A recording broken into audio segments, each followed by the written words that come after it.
આપણે ખાસ આજે તો એટલા માટે મળ્યા છીએ કે આગામી તારીખ 5, 6 અને 7 જાન્યુઆરી સોમ, મંગળવાર અને બુધવાર રાત્રે 9 થી 12 મોરબી કન્યા છાત્રાલય ગ્રાઉન્ડ ખાતે સરદાર કથાનું આયોજન કરવામાં આવેલ છે.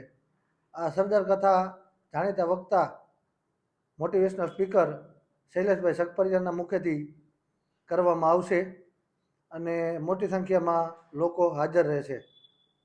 આપણે જાણીએ છીએ કે સરદાર વલ્લભભાઈ પટેલે દેશની એકતા અને અખંડિતતા માટે બહુ કામ કરેલું છે.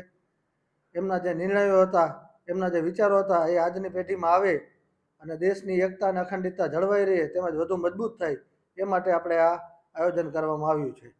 સરદાર કથા મોરબીના પટેલ કન્યા છાત્રાલયના ગ્રાઉન્ડમાં છે. રાત્રે 9 થી 12 તારીખ 5, 6 અને 7 જાન્યુઆરી 2026 સોમવાર, મંગળવાર અને બુધવાર રાત્રિના.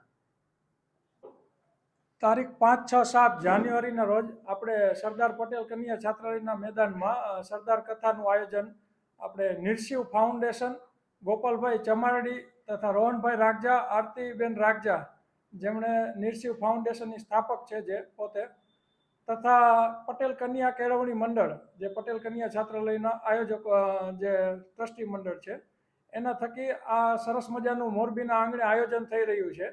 અને આ કથાના વક્તા આપણે ક્લાસ 1 ઓફિસર અને સ્પીપાના ડાયરેક્ટર શ્રી શૈલેષભાઈ સકપરિયા, આપણે સૌ એના વિશે જાણતા જ હશું.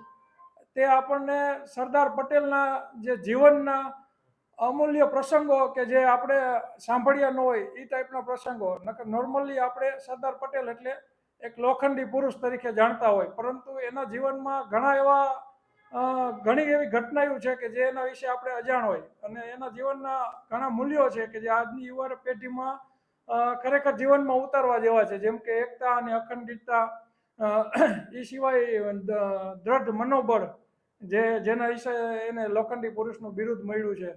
એ સિવાય સેક્રિફાઈસ મતલબ બલિદાનની ભાવના, એના ઘણા એવા કિસ્સાઓ છે જે આપણને શૈલેષભાઈના મુખે સાંભળવા મળશે. અને આ સિવાય આ કાર્યક્રમ તદ્દન ફ્રી છે અને જાહેર આમંત્રણ છે આ ત્રણેય આયોજકો દ્વારા સમગ્ર મોરબીની સમગ્ર જનતાને.